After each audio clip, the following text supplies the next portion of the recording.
ಸಾಕ್ಷಾತ್ ಸೂರ್ಯ ದೇವರನ್ನೇ ಉಪಾಸಿಸಿ ಭೂಮಿಗೆ ಕರೆದು ಎಲ್ಲರನ್ನು ವರ ಕೇಳ್ತಾರೆ. ಆದ್ರೆ ಈ ಆಚಾರ್ಯರು ಜಗದ್ಗುರುಗಳು ಅವ್ರನಿಗೆ ಆದೇಶ ಇಟ್ರಂತೆ. ಏನ್ ಆದೇಶ? ಎಲ್ಲೋ ಹರಿಯುತ್ತಿದ್ದಂತ ಕೃಷ್ಣಾ ನದಿ ನನ್ನ ಪರ್ಣಕುಟೀರದ ಬಳಿ ಬರಬೇಕು ಅಂತ ಕೇಳದಂತೆ. ಈ ಸೂರ್ಯ ದೇವ ಇದನ್ನು ಕೇಳಿ ಒಂದು ಕ್ಷಣ ಗಡಗಡ ನಡಗದಿರತ್ತೆ. ಕಾರಣ ಏನು? ಆದ್ರೆ ಆ ಸೂರ್ಯದೇವನಿಗೆ ಇದು ಸಾಧಾರಣ ಮನುಷ್ಯನ ತರ ಕಾಣ್ತಿಲ್ಲ. ಎರಡು ಅದ್ಭುತವಾದ ಶಕ್ತಿ ದೇವತೆಗಳು ನೋಡಿದ್ರಂತೆ. ಒಂದು ಕ್ಷಣ ಈ ಮರು ಮಾತನಾಡದೆ ಅವರಿಗೆ ತಲೆಬಾಗಿ ಆ ಕೃಷ್ಣಾ ನದಿಯನ್ನೇ ಇವರ ಪರ್ಣ ಕುಟೀರದವರೆ ಹರಿಸದಂತೆ. ಯಾರಿ ಆಚಾರ್ಯರು? ಮುಂದೆ ಇದೇ ಆಚಾರ್ಯರು ಶಿವಾಜಿ ಮಹಾರಾಜನ ಮೊಮ್ಮಗನಾದ ಸಾಹು ರಾಜನ ಬಳಿ ಸೇನಾಧಿಕಾರಿಯಾಗಿದ್ದ ಚಂದ್ರಸೇನ ಜಾಧವ ದಂಪತಿಗಳಿಗೆ ಮಕ್ಕಳಿರಲಿಲ್ಲ. ಇವರು ಸಹ ಈ ಆಚಾರ್ಯರ ಶಿಷ್ಯರಾಗಿದ್ರು. ಇವರ ಬಳಿ ಬಂದು ತಮ್ಮ ಕೋರಿಕೆಯನ್ನು ಭಿನ್ನವಿಸಿಕೊಂಡಾಗ ಅಸ್ತು ಅಂದ್ರಂತೆ. ಮುಂದೆ ಕಾಲಕ್ರಮದಲ್ಲಿ ಇವರಿಗೆ ಖಂಡಿತ ಆ ಮಗು ಆಗಿದ್ರು ಸಹ ಇದೇ ಆಚಾರ್ಯರ ಒಬ್ಬ ಶಿಷ್ಯ ಬಂದು ಅವರು ಮಹಾಶಕ್ತಿಯಾದ ಶ್ರೀಶೈಲ ಭ್ರಮರಾಂಕನನ್ನ ಉಪಾಸಿಸಿ ಇವರು ಪಡೆದಂತ ವರದಿಂದ ವಾಕ್ಸಿದ್ಧಿ ಇದ್ದ ಕಾರಣ ಇವರಿಗೆ ಶಾಪ ಕೊಟ್ಟೋದ್ರಂತೆ. ಯಾವ ಕಾರಣಕ್ಕಾಗಿ? ಮುಂದೆ ಇದೇ ಆಚಾರ್ಯರು ಕೊಟ್ಟಂತ ಶಾಪವನ್ನು ಸಹ ಅದನ್ನು ಶಮನಗೊಳಿಸಿ ಅವರಿಗೆ ಹುಟ್ಟಬೇಕಾಗಿದ್ದ ಈ ಕಡೆ ಗಂಡು ಅಥವಾ ಹೆಣ್ಣು ಅಲ್ಲದ ನಪುಂಸಕನ ಗಂಡಾಗಿ ಮಾರ್ಪಡಿಸಿದಂತೆ. ಇದೇ ಮಹಾಗುರುಗಳು ಮುಂದೆ ಕಾಶಿಯಲ್ಲಿ ಮಹಾಷಷ್ಠಿ ಯೋಗಿನಿ ಗಣದೇವಿತಾನ ಸಾವಿರಾರು ಜನರ ಸಮಕ್ಷದಲ್ಲಿ ಅವರು ಹೇಳುವ ಕಥೆಯನ್ನು ಸಾವಿರಾರು ಮಂದಿ ಕೇಳಿದ್ರಂತೆ. ಯಾರಿ ಮಹಾಶಕ್ತಿ, ಯಾರಿ ಆಚಾರ್ಯರು, ಏನು ಇವರ ಕಥೆ ವಿಶೇಷ, ಯಾಕೆ ಈ ಸಂದರ್ಭದಲ್ಲಿ ನೀವು ಕಥೆ ತಗೊಂಡೆ ಅಂದ್ರೆ, ಇವತ್ತು ಅನೇಕ ಮನೆಗಳಲ್ಲಿ ನಮ್ಮ ದಕ್ಷಿಣ ಭಾರತದಲ್ಲಿ ಎಸ್ಪೆಷಲಿ ಲಲಿತಾ ಸಹಸ್ರನಾಮ ಪ್ರತಿಯೊಬ್ಬರೂ ಸಹ ಪ್ರತಿ ಒಂದು 10 ಮನೆಯಲ್ಲಿ 2 ಮನೆ 3 ಮನೆ ಖಂಡಿತ ಈ ಲಲಿತಾ ದೇವಿಯ ಸಹಸ್ರನಾಮನ ಹೇಳ್ತಾರೆ. ಹೇಳಲೇಬೇಕಾಗೋ ಕಾರಣ ಏನು ಅಂದ್ರೆ, ಇವತ್ತು ಅವರೇ ಇಲ್ಲ ಅಂದ್ರೆ ಈ ಲಲಿತಾ ಸಹಸ್ರನಾಮನ ನಾವು ಖಂಡಿತ ನಮ್ಮ ಹಾಡು ಭಾಷೆಗೆ ಬರ್ತಿರ್ಲಿಲ್ಲ. ಇವರು ಭಾಷೆಯನ್ನ ಸಾಕ್ಷಾತ್ ಜಗಜ್ಜನಿನೇ ಇವರು ಕೇಳಿ ಬರ್ಸಿದ್ರು. ಇವರು ಯಾರು, ಏನು ಇವರ ಕಥೆ ವಿಶೇಷ ಕೇಳಬೇಕಾ ಸ್ನೇಹಿತರೆ? ಈ ನನ್ನ ಕಥೆನ ಎಲ್ಲೂ ಸ್ಕಿಪ್ ಮಾಡ್ದಂಗೆ ನಿಮಗೆ ಕೇಳಿದೆ ಆದಲ್ಲಿ ಇದರ ಪರಿಪೂರ್ಣ ರಹಸ್ಯಕತೆ ನಿಮ್ಗೆ ಅರ್ಥ ಆಗುತ್ತೆ. ನಮಸ್ಕಾರ ಸ್ನೇಹಿತರೆ, ನಾನು ನಿಮ್ಮ ಅರವಿಂದ್ ಶೇಖರ್. ನಿಮ್ಮನ್ನು ಮತ್ತೊಮ್ಮೆ ಸ್ವಾಗತ ಕೋರ್ತಾ ಈ ಕಾರ್ಯಕ್ರಮವೊಂದು ಪ್ರಾರ್ಥನಾ ಶ್ಲೋಕದೊಂದಿಗೆ ಪ್ರಾರಂಭಿಸುತ್ತೇನೆ. ನಾರಾಯಣ ನಮಸ್ಕೃತ್ಯ ನರಂಚೇವ ನರೋತ್ತಮ ದೇವಿ ಸರಸ್ವತಿ ವ್ಯಾಸೋ ಚೈವ ತಥೋ ಮುದ್ರೆ. ಶ್ರೀ ಗುರುಭ್ಯೋ ನಮ ಶ್ರೀ ಮಾತ್ರೇ ನಮ ಶ್ರೀ ಪಾದಶಿವಲ್ಲಭಾರ್ಪಣಮಸ್ತು. ಸ್ನೇಹಿತರೆ, ಇದು ನಡೆದಿರೋದು 1114ರಿಂದ 1250 ಒಳಗೆ. ಇದು ನಮ್ಮ ದಕ್ಷಿಣ ಭಾರತದಲ್ಲಿ ಆಂಧ್ರ ಪ್ರದೇಶದ ಗೋದಾವರಿ ಜಿಲ್ಲೆಯ ಆಸುಪಾಸಿನಲ್ಲಿ ಭಾಗ್ಯನಗರ ಅನ್ನೋ ಒಂದು ಪ್ರದೇಶದಲ್ಲಿ ಈ ಮಹಾತ್ಮರು ಜನಿಸಿದ್ರು. ಇವರ ತಂದೆ ಗಂಭೀರರಾಯರು ಅಂತ, ತಾಯಿ ಕೊನಮಾಂಬ. ಇವರಿಗೆ ಹುಟ್ಟಿದಂತ ಅದ್ಭುತ ಶಿಶುವನೇ ಈ ಭಾಸ್ಕರ ರಾಯರು ಅಂತ. ಇವರು ಭಾಸ್ಕರ ರಾಯರು ತನ್ನ 5ನೇ ವಯಸ್ಸಿನಲ್ಲಿ ತಂದೆ ಉಪಾಸಿಸಿದಂತ ಮಹಾಶಕ್ತಿಯ ಒಂದು ಆಶೀರ್ವಾದದೊಂದಿಗೆ ಇವರು 5 ವರ್ಷಕ್ಕೆ ವಾಕ್ಸಿದ್ಧಿಯನ್ನು ಪಡೆದರಂತೆ. ಆ ಮಹಾಶಕ್ತಿಯನ್ನು ಆರಾಧಿಸಿ ಆ ವಾಕ್ಸಿದ್ಧಿಯನ್ನು ಪಡೆದ ನಂತರ ಇವರು ತಂದೆಯ ಬಳಿ ಅನೇಕ ವೇದಾಂಗಗಳನ್ನ ಕಲಿತುಕೊಂಡು ಮುಂದೆ ಇವರಿಗೆ ಜಗನ್ಮಾತೆ ಆದೇಶಿಸಿದಂತೆ ಇವ್ರಿಗೊಬ್ಬ ಗುರು ಸಿಕ್ಕಿದ್ರು. ಯಾರು ಅಂದ್ರೆ ಅವರು ನೃಸಿಂಹ ಧ್ವಜ ಅಂತ. ಇವರ ಬಳಿ ಇನ್ನೂ ಅನೇಕ ಅದ್ಭುತವಾದ ವೇದಾಂಗಗಳ ಜೊತೆಗೆ ಒಂದಷ್ಟು ಅದ್ಭುತವಾದ ವಾಕ್ಸಿದ್ಧಿಯನ್ನು ಪಡೆದರಂತೆ. ಪಡೆದ ನಂತರ ಇವರಿಗೆ ದೀಕ್ಷೆ ಕೊಟ್ಟವರು ಶಿವಮಲೆಯ ಧ್ವಜ ಅನ್ನುವ ದೀಕ್ಷಿತರು. ಇವರು ಇದನ್ನು ಉಪಾಸಿಸಿ ಜಗನ್ಮಾತೆಯನ್ನು ಆರಾಧಿಸಿ ಅವರು ವಾಕ್ಸಿದ್ಧಿ ಎಷ್ಟು ಅದ್ಭುತವಾಗಿತ್ತು ಅಂದ್ರೆ ಸ್ನೇಹಿತರೆ, ಈ ಕಥೆನ ಎಲ್ಲೂ ಬಿಡದಂಗೆ ಕೇಳಿ ಹೇಳ್ತೀನಿ ಅವರು ಮಾಡಿದಂತ ಒಂದೊಂದು ಅದ್ಭುತವಾದ ಲೀಲೆನ.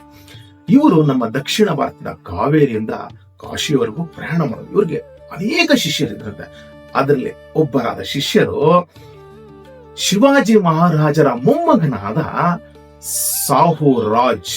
ಇವರ ಬಳಿ ಸೇನಾ ನಾಯಕನಾಗಿದ್ದ ಚಂದ್ರಸೇನ ಜಾಧವ ಅವನು. ಇವರು ಸಹ ಈ ಭಾಸ್ಕರ ರಾಯರ ಶಿಷ್ಯರಾಗಿದ್ರು. ಇವರಿಗೆ ಬಹಳ ದಿನಗಳಿಂದ ಮಕ್ಕಳಾಗಿರ್ಲಿಲ್ಲ. ಒಮ್ಮೆ ಅವರ ಪ್ರಾಂತ್ಯಕ್ಕೆ ಭಾಸ್ಕರ ರಾಯರು ಬಂದಾಗ ಇವರನ್ನು ಹೋಗಿ ಅತ್ಯಂತ ಶ್ರದ್ಧಾ ಭಕ್ತಿಯಿಂದ ಸೇವಿಸಿ ತಮ್ಮ ಒಂದು ಕೋರಿಕೆಯನ್ನ ಅವರ ಮುಂದೆ ಇಟ್ಟಾಗ ಅವರು ಆಶೀರ್ವಾದ ಹೇಳಿದ್ರಂತೆ. ಆಲೋಚನೆ ಕೂಡ ನಿನಗೆ ಗಂಡು ಮಗು ಹುಟ್ಟುತ್ತೆ ಅಂತ ಹೇಳಿ ಆಶೀರ್ವಾದ ಮಾಡಿ ಹೋದ್ರಂತೆ. ಹೋದ ಸ್ವಲ್ಪ ದಿನದ ನಂತರ ಅದೇ ಪ್ರಾಂತ್ಯಕ್ಕೆ ಭಾಸ್ಕರ ರಾಯರ ಶಿಷ್ಯರು ಒಬ್ಬರು ನಾರಾಯಣ ದೇವ ಅನ್ನೋರು ಆ ಪ್ರಾಂತ್ಯಕ್ಕೆ ಬಂದಾಗ ಇದೇ ಈ ಜಾದವರಾಯ ಏನ್ ಮಾಡ್ದ, ತನ್ನ ಗುರುಗಳ ಮೇಲೆ ನಂಬಿಕೆ ಇಲ್ಲದೆ ಅದೇ ಶಿಷ್ಯನ ಬಳಿ ಹೋಗಿ ನನಗೆ ಆಶೀರ್ವಾದ ಮಾಡಿ, ನನಗೆ ಮಕ್ಕಳಾಗೋಂಗೆ ಆಶೀರ್ವಾದ ಮಾಡಿ ಅಂದಾಗ ಅವ್ರು ಹೇಳಿದ್ರಂತೆ, ನಿನಗೆ ಹೆಣ್ಣು ಮಗು ಆಗುತ್ತೆ ಅಂತ ಆಶೀರ್ವಾದ ಮಾಡಿ.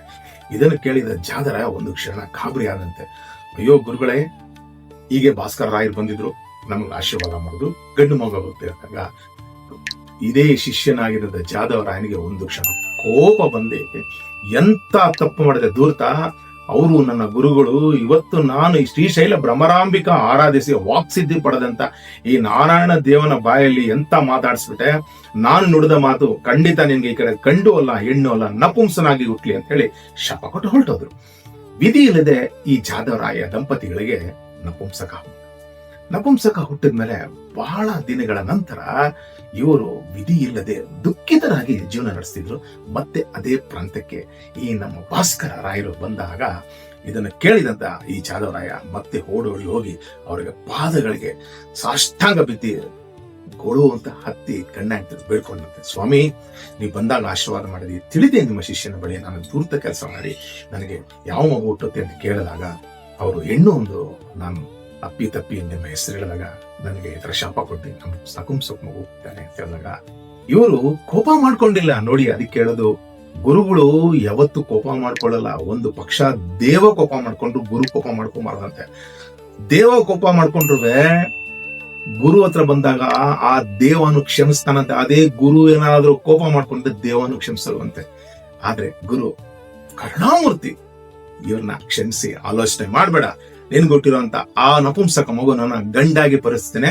ನಾನು ಈ ಕ್ಷಣ ದಕ್ಷಿಣ ಭಾರತಕ್ಕೆ ಕೃಷ್ಣಾ ನದಿ ಬಳಿ ಹೋಗ್ತಾ ಇದ್ದೀನಿ, ನಾನು ಅಲ್ಲಿ ಇದ್ದು ನಿನ್ನ ಹುಟ್ಟಿರುವಂತ ಈ ಮಗುನ ಗಂಡಾಗಿ ಪರಿಸ್ತೇನೆ ಅಂತ ಹೇಳಿ ಅಲ್ಲಿಂದ ಹೊರಟು ಬಂದಂತ ಈ ಭಾಸ್ಕರಾಚಾರ್ಯರು ಶಿಷ್ಯರೊಂದಿಗೆ ಕೃಷ್ಣಾ ನದಿಯ ಸುಮಾರು 5 ಕಿಲೋಮೀಟರ್ ಈಚೆಗಡೆ ಇವರು ಪರ್ಣಕುಟಿರನ ಸ್ಥಾಪನೆ ಮಾಡಿಕೊಂಡು ಪ್ರತಿದಿನ ಸೂರ್ಯನನ್ನು ಉಪಾಸನೆ ಮಾಡಕ್ಕೆ ಬೆಳಿಗ್ಗೆ ಹೋಗ್ತಿದ್ರಂತೆ.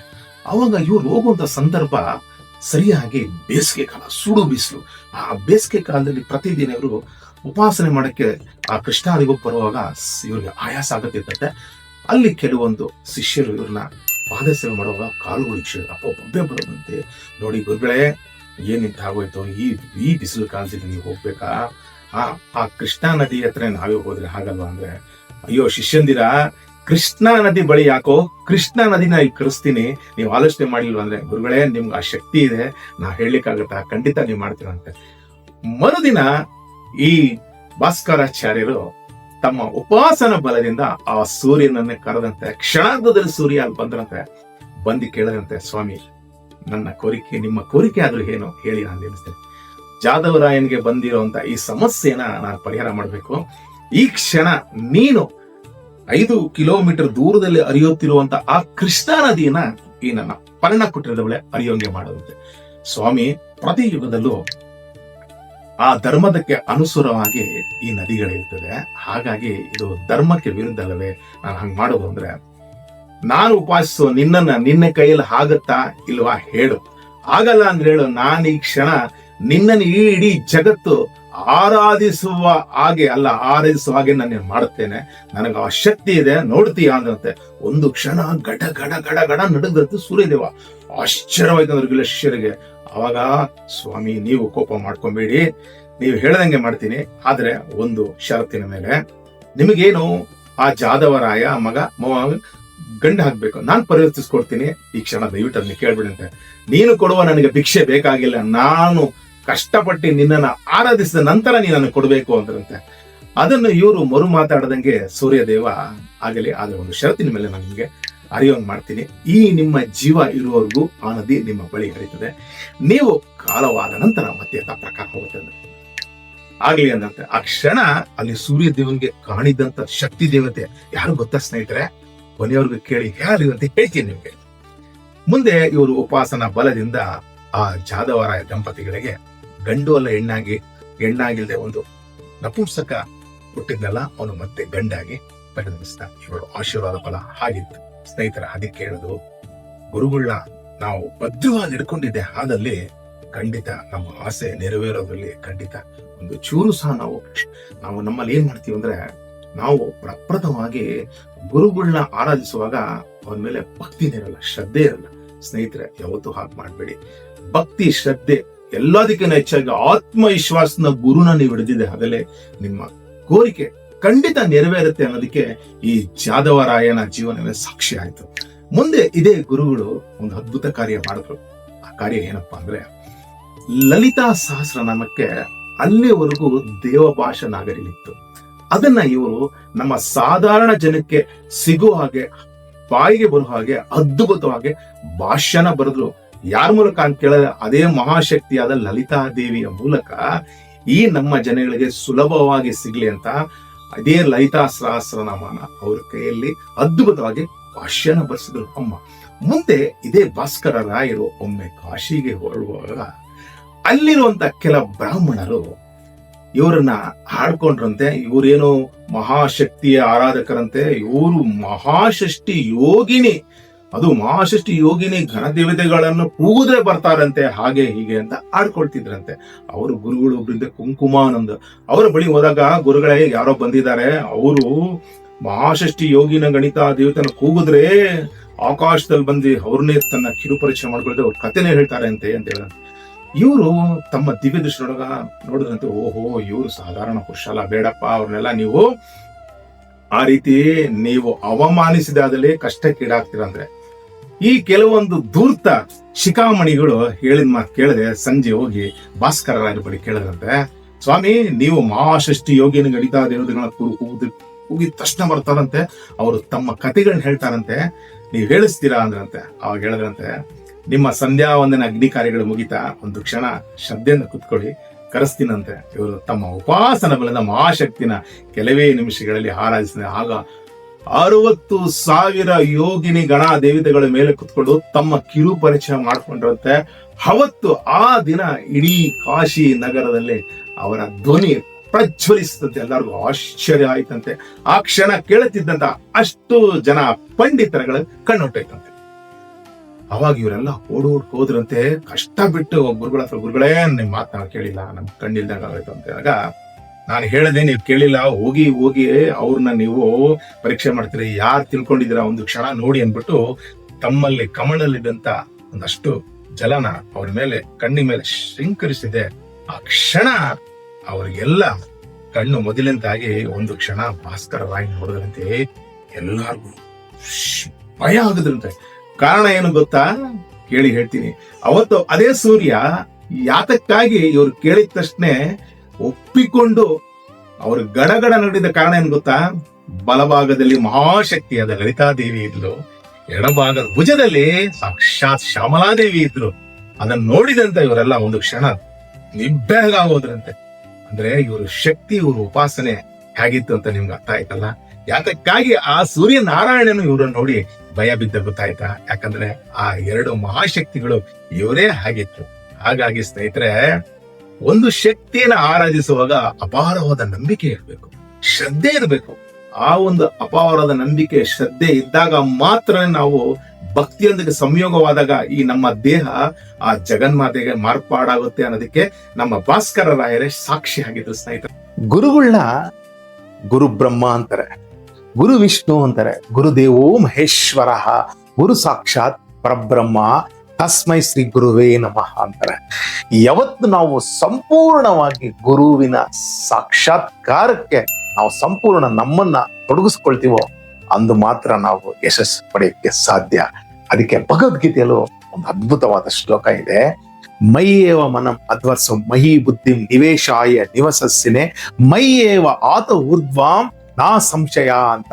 ಯಾವತ್ತು ನಮ್ಮನ್ನ ನಾವು ಸಂಶಯ ಪಡ್ತೀವಿ, ಗುರುಗಳ ಬಗ್ಗೆ ಸಂಶಯ ಪಡ್ತೀವಿ, ನಾವು ಎಂದಿಗೂ ನಮ್ಮ ಕೀರ್ತಿ ಯಶಸ್ಸು ಪಡೆಯಲಿಕ್ಕೆ ಸಾಧ್ಯವಿಲ್ಲ.